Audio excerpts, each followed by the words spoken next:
One thing I see typically at video game players is that they kind of tend to become a bit too complacent when it comes to their video games. See, people would constantly ask the question whether video games are good or bad, but I remind people that nothing in life is necessarily good or bad. Everything is good to a certain extent, and then if you go beyond a certain limit, it becomes somewhat bad. Just like in pharmaceutical settings, you've got a certain dose which represents what you may call the medicine.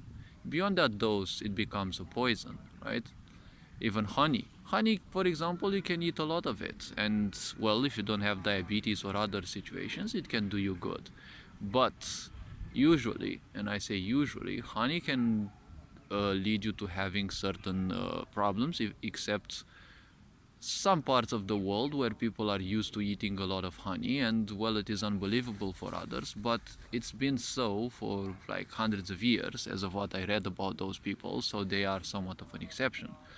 But typically with every food, anything that you eat, when you overdo it, it has a negative influence. It's not necessarily gonna cause a disease, but it can usually what it does, it lowers your lifespan, especially if you overeat. Video games can also cause that. See, video games can be not a direct cause of depression as most people say, right? It is the very fact of them doing the same thing again and again and repeating it and repeating it. See, a video game becomes easily repetitive because, especially in the case of those games who are like overly grindy, see, the point is you have to do the same shit over and over again. You can hide from yourself that, it's not something to annoy you or not something that minds you, but you can't fool yourself for too long, right? When you are feeling depressed, well, depression means you're doing things that you don't like and you're forced to do those things. And well, the whole society is forced in a way to function like this. You're forced to do school against your will because, well, it doesn't help you evolve or reach much of a level of awareness in the first place. And secondly, well, you're put into a job which you most likely don't like, but corporatocracy doesn't care about it, it just wants to use you as a battery and, well, discard you when you're no longer usable. So a lot of people, they call onto video games to use as an escape from, their mundane situations.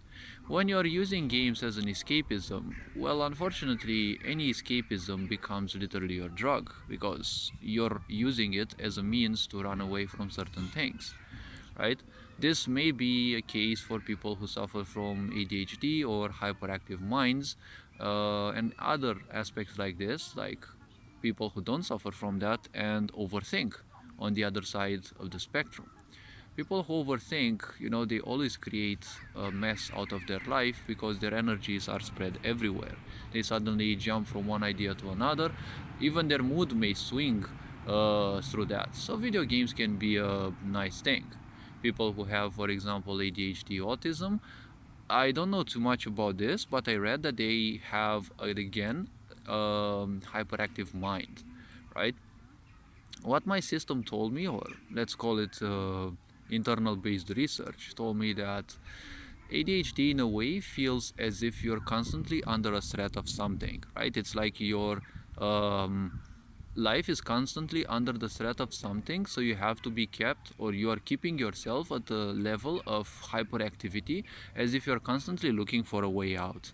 This, unfortunately, I'm not sure how true and how entirely true it is, but if this would be true, obviously it causes a lot of pain, right? And well, now science says that ADHD comes with a certain form of brain, which this I can't believe because, well, I'm not a scientist, but the brain shapes itself even based on how you think and how you feel, how you welcome things in your life, and it changes and shapes itself each and every day. So I kind of can't believe much about that. I believe things that are said to be brain bound or a certain brain type bound, like ADHD and For example, psychopathy, I would say these are deeply karmic aspects. And in saying this, well, it means a very long amount of research has to be done, but not only on the personality of the person. I never take or rarely take into account the personality because it can easily change. And people can easily adjust to other things, and it's very rarely a stable thing. People confound the idea of personality, for example, with their karmic cores or their karmic structures. See, for example, a certain sense of innocence and generosity, for example, are two of my existing cores. Irrespective of how life has bent me and challenged me, and even people and the such have done to me in time, those cores are still functional. They're gonna be there. And the problem with a lot of people is they don't know what their cores are, right? Like, for example, some people come into this world to experience what it is like to be a serial killer or to be a rapist or whatever other things, right? These are normal aspects of karmic structure, but they shouldn't ever become a normal thing in a society, okay? Those people are deviants in a way, but still, unfortunately for people, they kind of miss the fact that those people are true to their cores, right? Because if someone's core is to be altruistic, they will be to the very end. If their personality is to be altruistic, well, they might change here and there. If it is their core, it will be so much fucking harder for them to simply adjust. Like, according to the MBTI or whatever it's called, the Myers-Briggs test, I would be tending a lot towards INFJ, the second version of the test that I did alone, not with, a psychiatrist pinpointed that I'd be an INFJ. Now, the greatest aspect of that, fortunately or unfortunately for me, is that I've got this core, like I've got hundreds of active cores, and one's existence, their wisdom and how complex they are is also based on how many of those cores they have active. It's like reaching a certain spiritual level through multiple lifetimes and such, but I'm not interested too much into that because I'm not here to boast that I have far more functional cores or that I'd be aware of those compared to others. I'm not here to do comparison with others. It is a good thing to compare yourself from time to time, but don't make it into an escapism. Don't make it into a way of life, just like a lot of people are doing it with social media. Video games can be a very interesting thing, but they are as fickle as personality. A lot of people like certain video games because it indeed helps them simply bypass certain mundane aspects and situations like this. It is the same thing as taking drugs, except when you take drugs, you put certain substances into your body, and those substances obviously have a certain influence. Video games don't put substances within you, but they can cause your brain to produce far more substances than it should.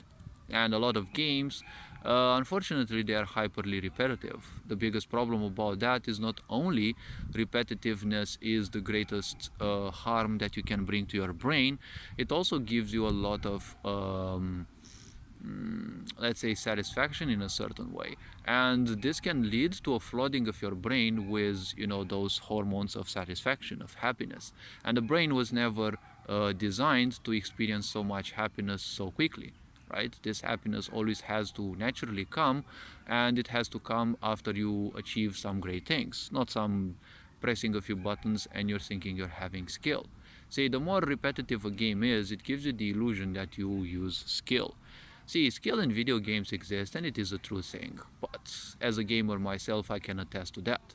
But the problem is, its repetitiveness is what it's damaging, and you're doing the same thing again and again, but it feels to you as if you're not. Why? Because despite the repetitiveness, you have different situations, you have different people. Like, for example, when you play League of Legends, you play the same fucking map again and again, but the characters, that you're gonna meet, and the combinations of teams and the combinations of characters, give you a false idea of, actually achieving. It is in sense adaptability, yes, it is skill, I'm not gonna say no. But the problem is it's giving a lot of people, especially if they are very simple-minded, it gives them the impression that they're actually achieving things. You're just winning the same game again and again and again, because to the core, it's doing the same things. You're going to play certain characters, they have the same skill sets, and well, even if a patch can change their skill sets, it's still a dead environment. It does not evolve unless people ensure that it will evolve. Now, when it comes to this, I'm not very good at explaining things because, well, another core of mine, a great one, makes meaning kind of irrelevant to me, and I only try to make use of it so as to simply convince people, or not convince, show certain people or whoever would be interested in listening, show them that there is also a possible other way than that they have been using. Because it is always good to listen to other ways, because it is the easiest thing to forget that you are kind of always your blind side. It is easy to see flaws or good things in others, but it can be somewhat difficult to observe your own. See, one of my greatest cores is an INFJ, and well, I'm not sure if I am an INFJ, but I've got this core, and I've had this core's function within you from from birth, and they will be more or less active within you for like multiple lifetimes. See, karmic structure functions on its own intricate ways, which are mostly beyond the mind. A lot of people may try to glimpse at those, but they're not going to understand their full functionality. See, these cores within your life, there are thousands upon those. And you can take these as passive abilities, let's say, or talents, let's say, that you have like in RPG games or games like that, right? And when life wants to join and experience life through a certain physical body based on its own karmic structure and what it wants to experience and keep experiencing, it will make more use of certain cores and less use of those. That's why your personality can change and zigzag and whatever, but your core, your foundation will remain the same for that specific lifetime. Probably, hundreds of lifetimes in a row, depending on what life seeks to get. That is why, for example, so many people can have a very similar personality, but at their core, they are extremely different, right? Don't forget that personality also shapes itself on your lacks, on your needs, on your social environment. Since it is a sick society of ignorance and poverty, almost everywhere on the world, a lot of people will end up having very similar personalities, right? Personalities related on lacks, related on seeking things, on desperately seeking to prove themselves to others, and so on and so forth, right? It's a difference when this is a personality, because it is much easier to treat. If this is a core, or more like a core functionality issue, well, you will need spirituality and more profound ways of treating those things, because some of the sources may be related to previous lifetimes and such. Now, when it comes to video games, see, video games are a very powerful tool, but a lot of people, unfortunately, they overuse them.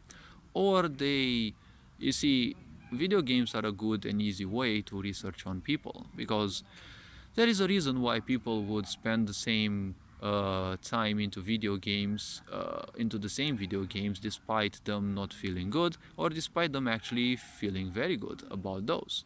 The question is, why exactly is it, right? So you have to find those reasons either mentally, or if you're more sensitive, you can conduct some special research on them and see it through time why it is so, right? Some people simply love their games, they don't feel depressed about playing those over and over again, but somewhere at their core there may be a lack or something that the game provides for them, right? And a lot of people, for example, tend towards strategy games because they tend to be very complex, and people who function a lot mind-based, they're based a lot on their mind, not necessarily their emotion, they require things like that, games that make them think or give them the illusion that they think, and they require those because, it is the idea of the pseudo-complexity algorithm syndrome or something like that. I think I called it. It's a personal term, but I can't care much about personal namings as well. See, this algorithm What does an algorithm mean? Well, theoretically, an algorithm means that you're searching through all the possible situations that you know, and, well, you're looking for a suitable solution. Or, well, technically said, as the mind functions, the best solution. So technically, there is a lot of thought process into it, and you're always doing that again and again, and you're finding what you think as the best solution. This also depends on how adaptive people are, how brainy they are, and all sorts of other personal parameters. But ultimately, you're doing these parameters again and again, and they can give people some slight satisfaction. Because in the world of cancel culture, there is literally nothing that you can have. There's no more concerts, there's nothing that cuddles your soul. Everything is just superficial, and it doesn't feed anything that makes you feel like a human. Everything makes you feel like a robot. Everything wants you to be disconnected from your emotions. And miserable people will always create misery in their life. Misery means you're not feeling well in life. You're not doing the right things in life, right? It's like you're feeling a bit of a lost soul, honestly. So when we think a bit about this, video games can be a good escapade, right? They can be a good escape from mundane situations. But depending on how much you make use of those, you can cause some damage to yourself, you can hurt your system without knowing. And you're going to convince yourself further and further that you're actually doing the right thing, right? Because a lot of people are playing those games because it gives them quick satisfaction if they win, and if they don't win, they will strive even harder, okay? What this usually means is that they lack not necessarily attention, but they lack recognition. Recognition lacking is far more hurtful than not being given attention. Because when you are reaching the top of any field, you will see that it is usually lonely at the top. There's very few people who make it up there. And a lot of people simply give up anyways.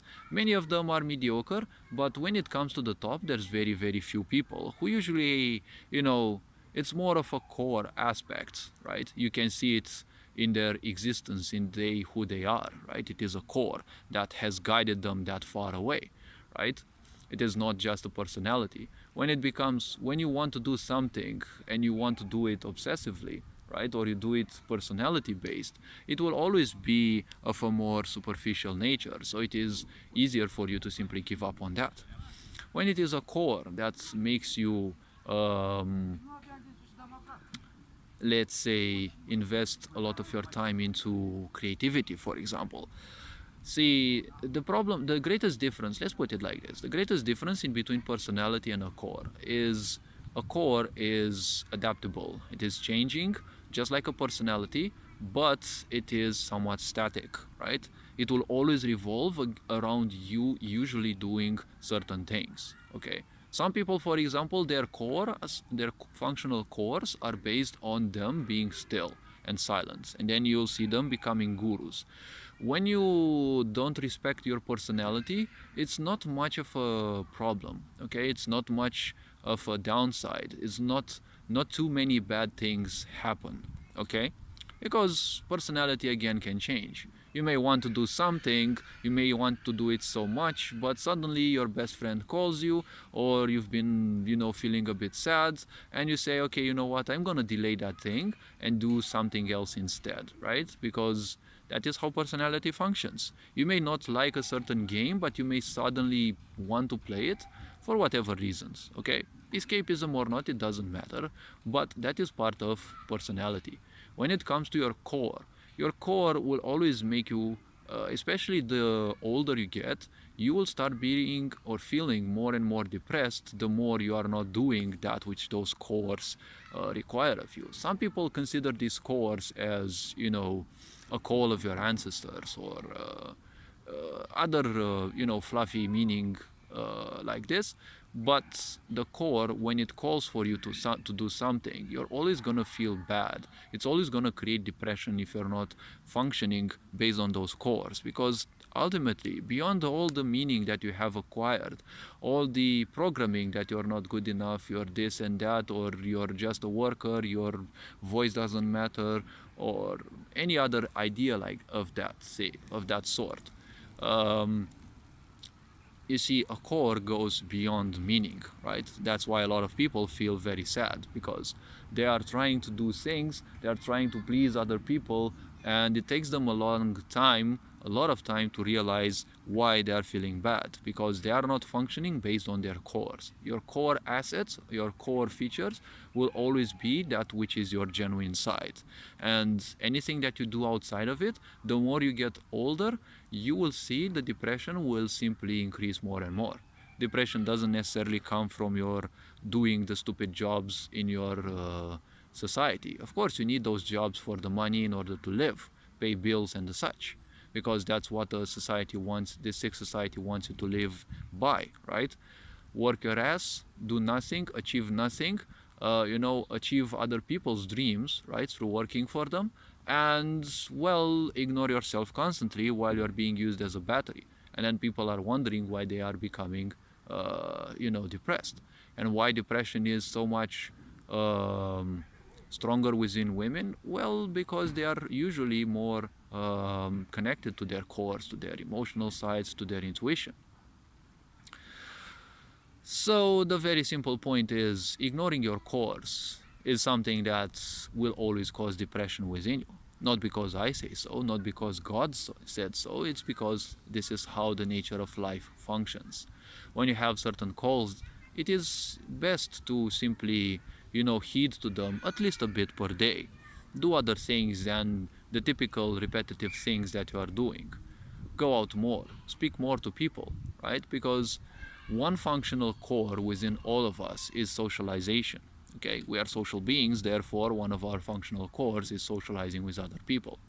Disregarding this core will always create a sensation of loneliness and unworthiness. You may be surrounded by all the people who are nice, all the nicest, truly nice, genuine people. If you are disregarding this core, you will feel very bad among them.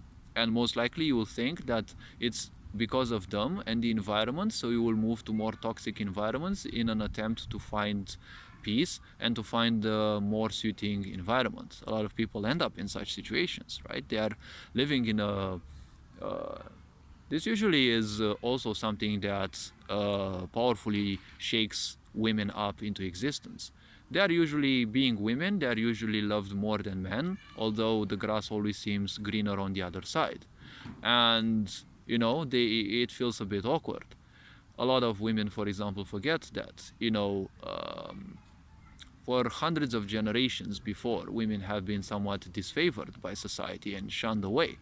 That thing is within them. It exists within them, and, well, it will persist.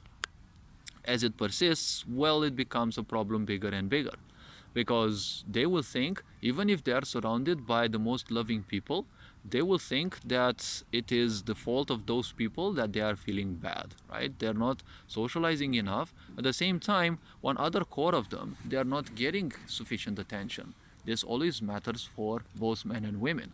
So they will seek other places, right? Toxic people will give you more attention usually, because, they lack attention as well, and they want to draw you into their misery as well. And, well, all of these things, will shake you up sooner or later, because you're going to end up in toxic environments. When you get more attention in those toxic environments, you're going to simply overdo things, because you're convinced that by doing better, you're going to get more attention. You're going to get more attention, but see, attention gives you a certain energy. That energy, if it doesn't fit your course, again, it's going to mean depression and sense of not worthiness, right?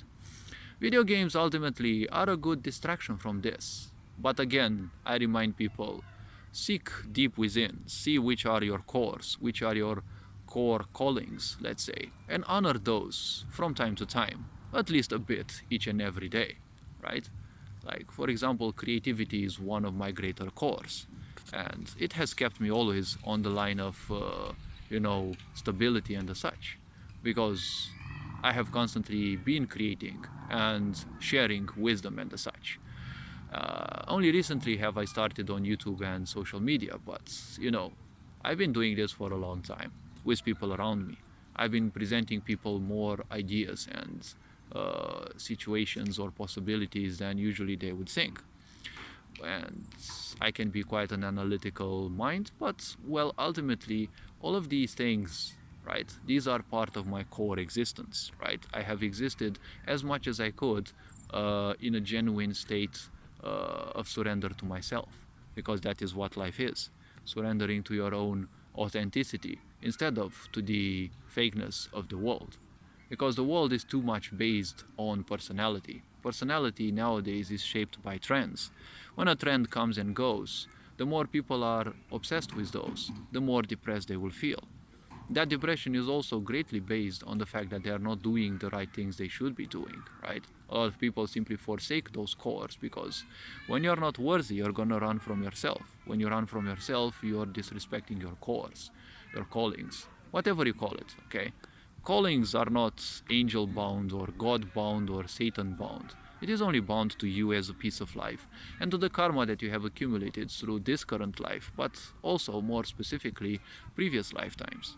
Don't invest into previous lifetimes though. Just study this life and see what your lacks are.